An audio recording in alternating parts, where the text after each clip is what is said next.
السلام علیکم ورحمۃ اللہ وبرکاتہ۔ ناظرین، امید کرتا ہوں کہ آپ لوگ خیر و عافیت سے ہوں گے۔ دوستو، آج میں آپ لوگوں کے سامنے NIOS board class 10th subject Urdu chapter number 17 لے کر آیا ہوں۔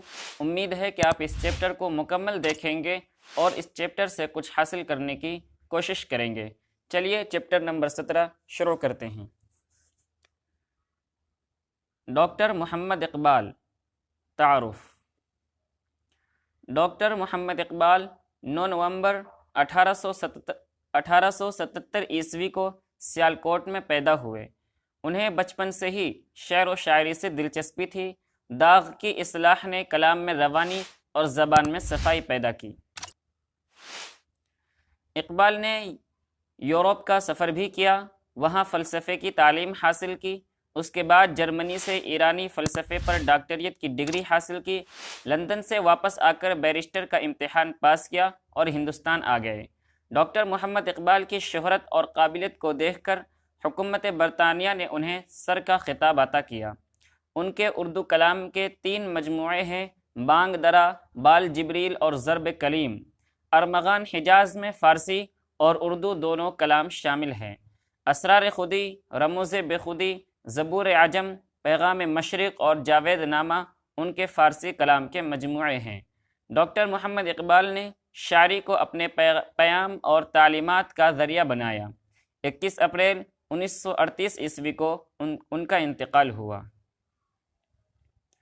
محمد اقبال نے مختلف موضوعات پر نظمیں کہی ہیں، جن میں حب الوطنی، قومی یکجہتی اور فلسفہ فکر و عمل خاص ہے۔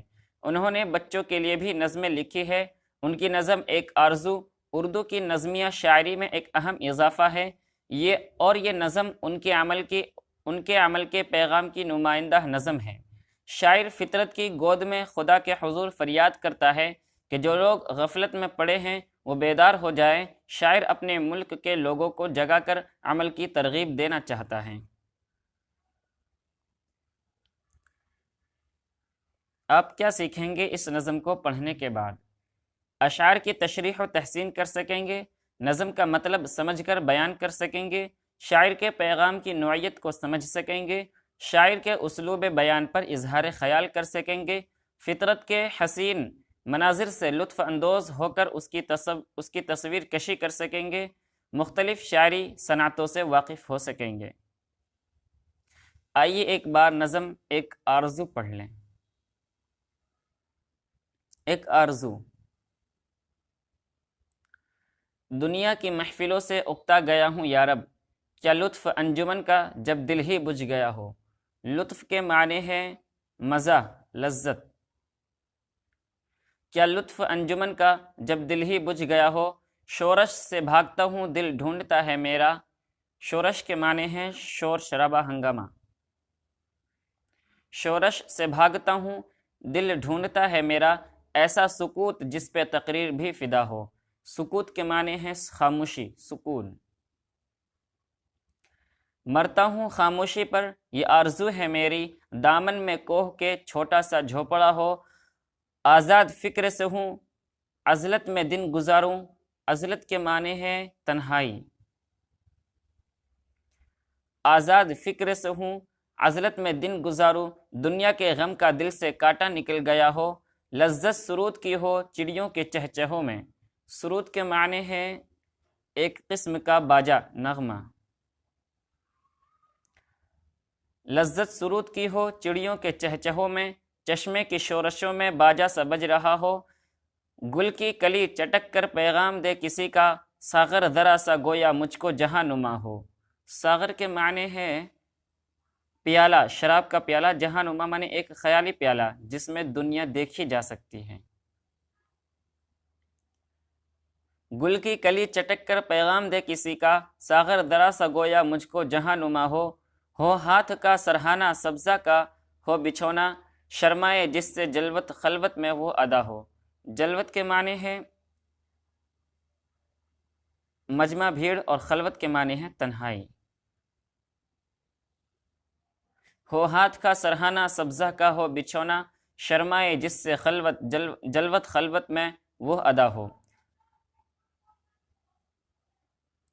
مانوس اس قدر ہوں صورت سے میری بلبل، ننھے سے دل میں اس کے کھٹکا نہ کچھ میرا ہو۔ صف باندھے دونوں جانب بوٹے ہرے بھرے ہوں، ندی کا صاف پانی تصویر لے رہا ہو دل فریب ایسا کہسار کا نظارہ۔ دل فریب کے معنی ہے دل کو لبھانے والا، اور کہسار معنی پہاڑوں کا سلسلہ جاری۔ ہو دل فریب ایسا کہسار کا نظارہ، پانی بھی موج بن کر اٹھ اٹھ کے دیکھتا ہو۔ آغوش میں زمیں کی سویا ہوا ہو سبزہ، پھر پھر کے جھاڑیوں میں پانی چمک رہا ہو۔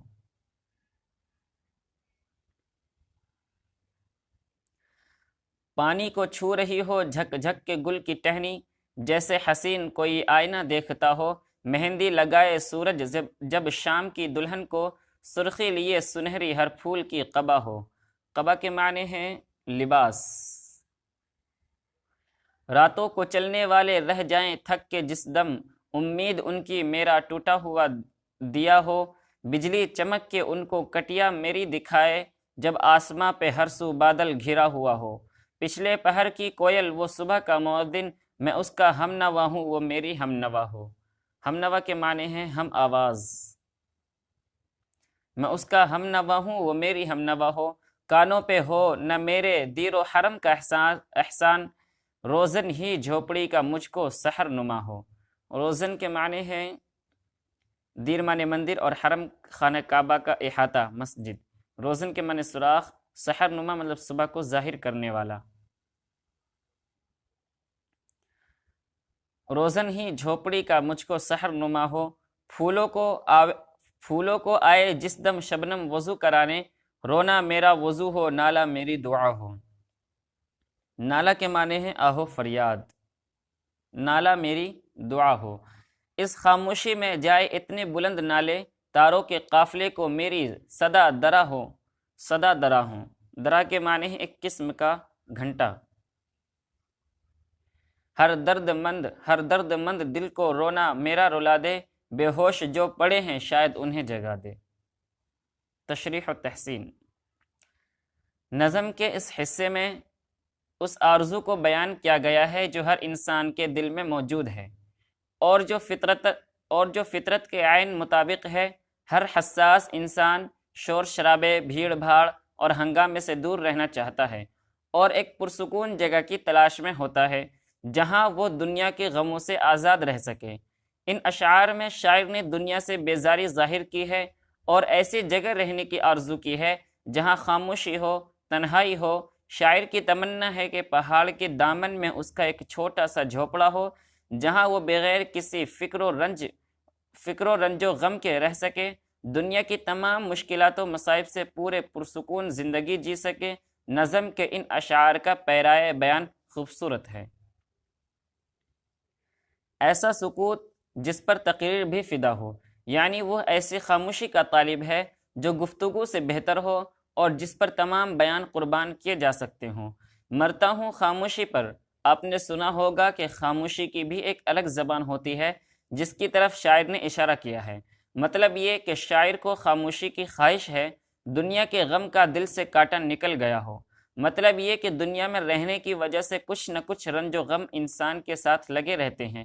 شاعر ایسی جگہ رہنا چاہتا ہے جہاں کوئی دکھ، درد، رنج و غم نہ ہو، بلکہ سکون، آرام اور اطمینان ہو۔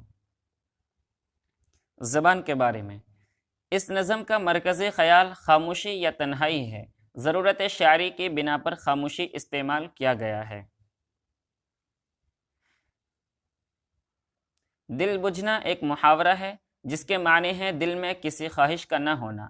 دل سے کاٹا نکلنا بھی ایک محاورہ ہے، مطلب ہے کسی دکھ، درد و شکایت کا دور ہونا۔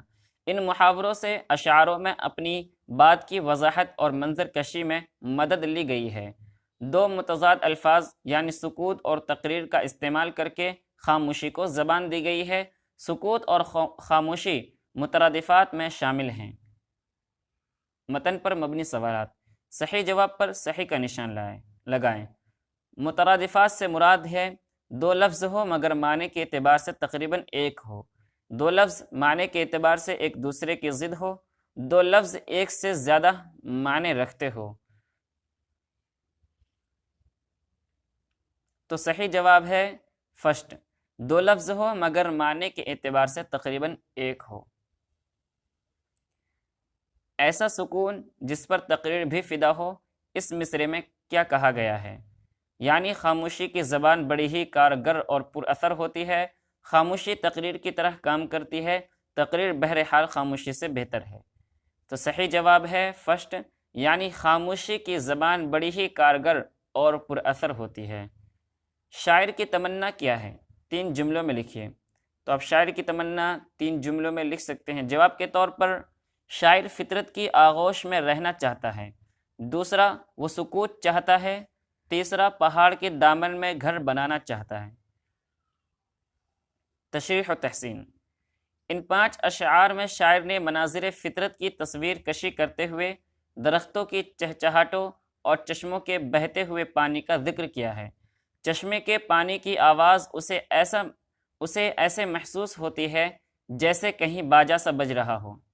کلیوں کی چٹکنے میں اسے کسی کے پیغام کی آواز سنائی دیتی ہے اور یوں محسوس ہوتا ہے کہ کلی چٹک کر کسی ساغر میں بدل گئی ہو، اور یہ ساغر جمشید کا جام جہاں نما ہو، جس میں تمام دنیا کو دیکھا جا سکتا ہو۔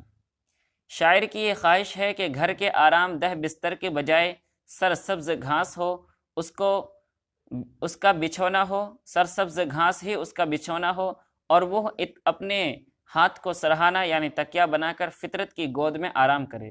یہ تنہائی ایسی ہو کہ جس پر محفل ناز کرے، کیونکہ فطرت کی تنہائی میں ایک سکون ہوتا ہے جس میں انسان دنیا کی جھمیلوں سے آزاد ہو کر مناظر فطرت کو اپنا ساتھی بنا لیتا ہے اور ان کے ساتھ خوشی محسوس کرتا ہے۔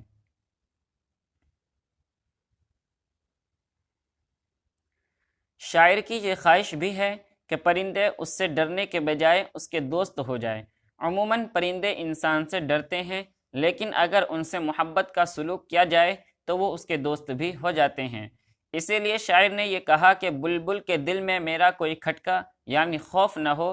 ندی کے دونوں طرف ہرے بھرے بوٹے ہیں جن کا عکس ندی کے صاف و شفاف پانی میں نظر آ رہا ہے۔ اس حصے کے آخری مصرے میں شاعر نے ندی میں نظر آنے والے عکس کو تصویر کہا ہے۔ زبان کے بارے میں: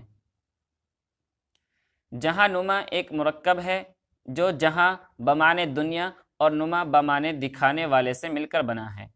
جب دو بمانے لفظ ایک جگہ آئے تو اسے مرکب لفظ کہتے ہیں، جیسے تاج محل وغیرہ۔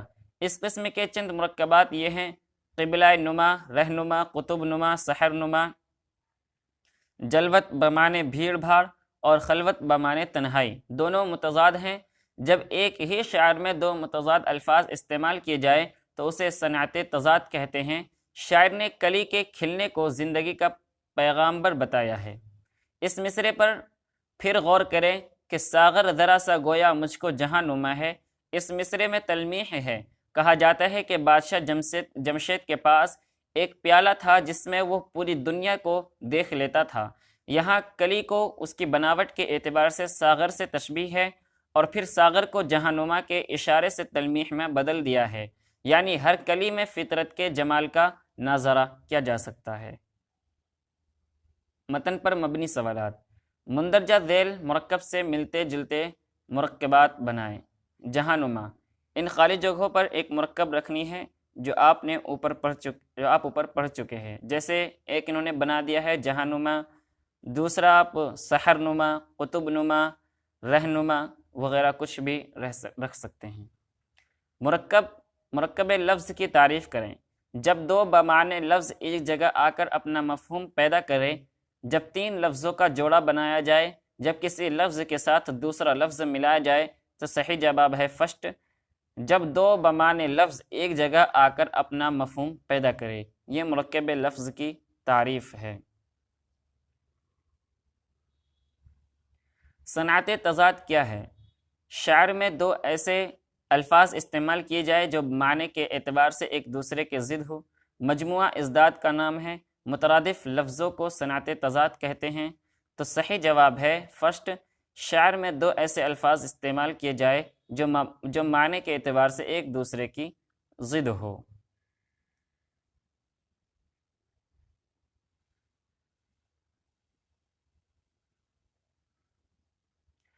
ساغر ذرا سا گویا مجھ کو جہاں نما ہو۔ اس مصرے میں کس صنعت کا استعمال کیا گیا ہے؟ تلمیح تشبیہ پیکر، تو صحیح جواب ہے فرسٹ، تلمیح کا استعمال کیا گیا ہے۔ متضاد لکھیے۔ خلوت خوبصورت صاف، یعنی کہ ان کا الٹا لکھنا ہے۔ خلوت آپ آگے لکھ دے جلوت، خوبصورت آپ آگے لکھ دے بدصورت، صاف گندا۔ تشریح و تحسین۔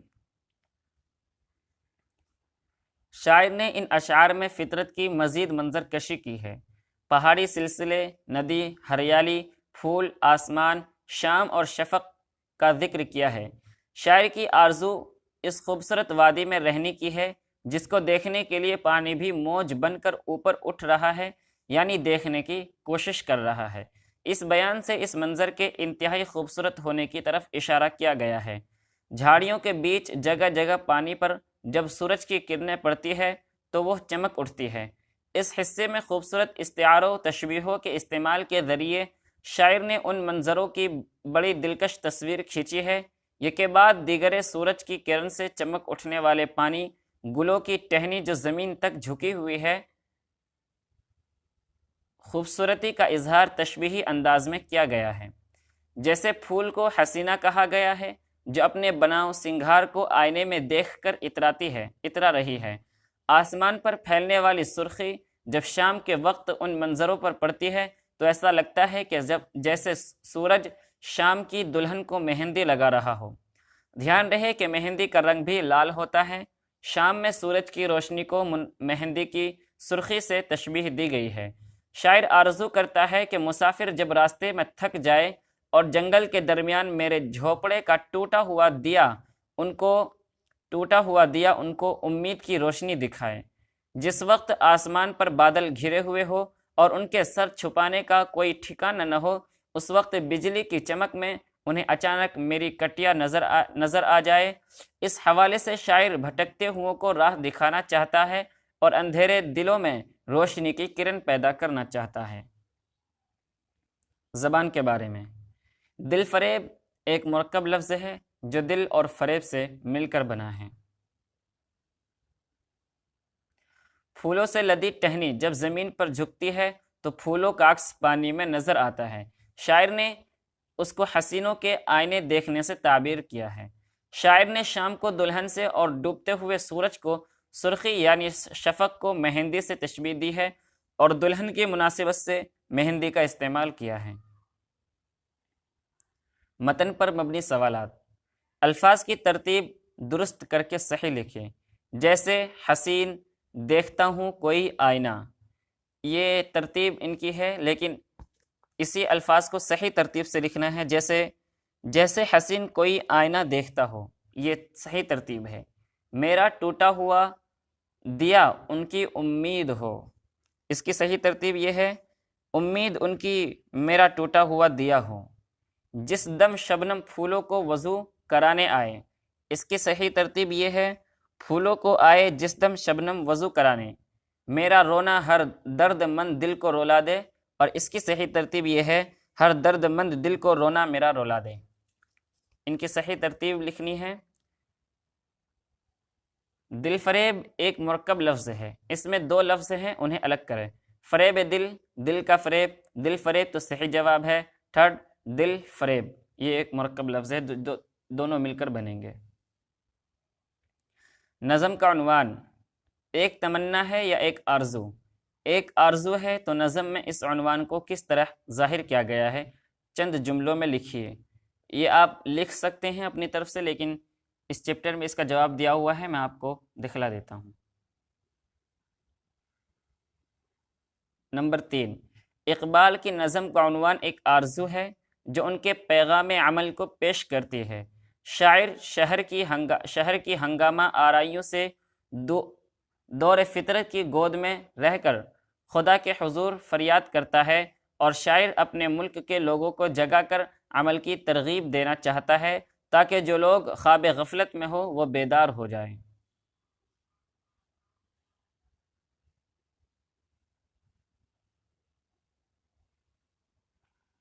تشریح و تحسین۔ نظم کے آخری حصے میں شاعر نے اپنا مدعا بیان کیا ہے۔ نظم کا یہی وہ حصہ ہے جس میں شاعر کی آرزو کھل کر سامنے آ جاتی ہے۔ پہاڑ کا دامن، تنہائی، جھوپڑی، پھولوں اور کیاریوں کا ساتھ، چڑیوں سے دوستی، سبزے کا بچھونا اور ہاتھوں کا تکیہ، یہ سب شاعر کو کیوں درکار ہے؟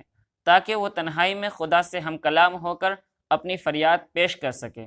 شاعر دنیا کے ہنگاموں اور شور و شغف میں یکسوئی خدا کو یاد نہیں کر پاتا، اس لیے اس کے نالے بے اثر ہیں۔ صبح سویرے جب کوئل اپنی سریلی آواز میں نغمہ سنائے تو شاعر بھی اس کے ساتھ خدا کی حمد و ثنا بیان کرے۔ وہ مسجد و مندر کا احسان نہ لے بلکہ اس کی جھوپڑی کے سوراخ سے اندر آتی روشنی ہی اسے صبح کی آمد کا پتہ دے اور وہ خدا کے حضور آہو فریاد میں مشغول ہو جائے۔ شبنم کے قطرے پھولوں کو بھگو دے اور گویا ایسے میں شاعر رونے میں مصروف ہو، اس کا رونا ہی اس کا وضو ہو اور اس کی فریاد ہی اس کی دعا ہو۔ اس کی فریاد کی آواز آسمان تک پہنچ جائے اور تاروں کے قافلوں کو بھی جگا دے۔ شاعر کی فریاد ہر درد مند انسان کے لیے ایسی آواز ثابت ہو جو اسے بیدار کر سکے، غفلت میں سو رہے انسانوں کو شاعر کے نالے جگا سکے۔ شاعر انسانوں کو بیدار کر کے ان کو گمراہی سے نکالنا چاہتا ہے۔ وہ خاموشی میں پوری توجہ سے آہوزاری کرنا چاہتا ہے تاکہ اس کی فریاد انسانوں پر اثر انداز ہو سکے۔ زبان کے بارے میں شاعر کے نزدیک دیر و حرم مذہب کی ظاہری علامتیں ہیں۔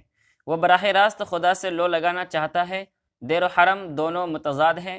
کسی ایک شاعر میں متضاد کے استعمال کو صنعت تضاد کہتے ہیں۔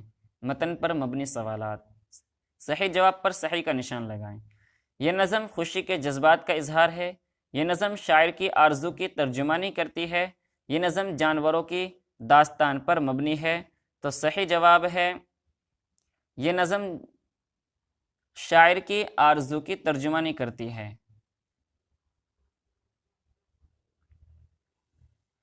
اس نظم کے ذریعے شاعر محمد اقبال نے رونے کا پیغام دیا ہے، ترک دنیا کی تعلیم دی ہے، رونے کا پیغام دیا ہے، دوسرا مایوسی کا پیغام دیا ہے، تیسرا ترک دنیا کی تعلیم دی ہے، چوتھا غافل لوگوں کو جگانا چاہا ہے۔ تو صحیح جواب فورتھ ہے کہ غافل لوگوں کو جگانا چاہا ہے۔ شاعر کی آرزو ہے کہ جب ہر سو بادل گھرا ہو اور لوگ راستہ چلتے چلتے تھک جائے تو شاعر انہیں گھر تک پہنچا دے، انہیں جنگل میں بھٹکتا چھوڑ دے، انہیں اپنی کٹیا میں پناہ دے۔ تو صحیح جواب ہے تھرڈ، انہیں اپنی کٹیا میں پناہ دے۔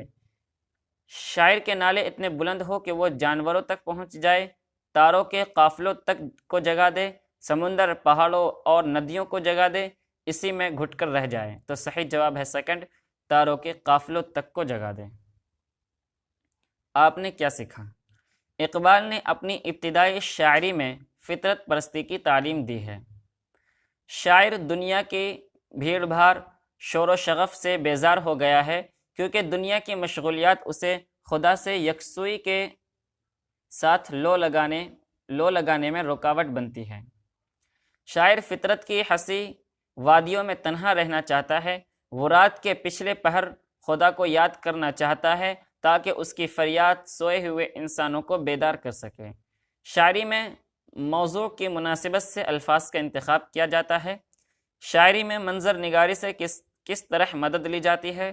شاعری میں انداز بیان بہت مؤثر ہو تو اپنی بات آسانی سے کہی جا سکتی ہے۔ شاعری میں پیکروں بلکہ خوبصورت پیکروں سے کام لے کر شاعر کو حسین سے حسین تر بنایا جا سکتا ہے۔ مزید مطالعہ، اقبال کی کتاب بانگ درا کا مطالعہ کیجیے۔ اقبال کے چند ایسے اشعار یاد کیجیے جو عمل کا پیغام دیتے ہو۔ اس نظم کو زبانی یاد کیجیے۔ اختتامی سوالات، شاعر کی آرزو کو مختصراً لکھیں۔ وہ دنیا کی محفلوں سے دور کیوں جانا چاہتا ہے؟ پہاڑ کے دامن میں وہ کون سی چیزیں ہیں جن میں وہ شاعر کو خاص دلچسپی ہے؟ شاعر رات کے پچھلے پہر اٹھ کر آہو فریاد کرنے کا آرزو مند کیوں ہے؟ شاعر کے خیالات اپنے الفاظ میں بیان کیجیے۔ یہ جوابات ہیں جو ہم نے آپ کو سوالوں کے ساتھ ہی دے دیے تھے۔ تو یہ چیپٹر مکمل ہو گیا۔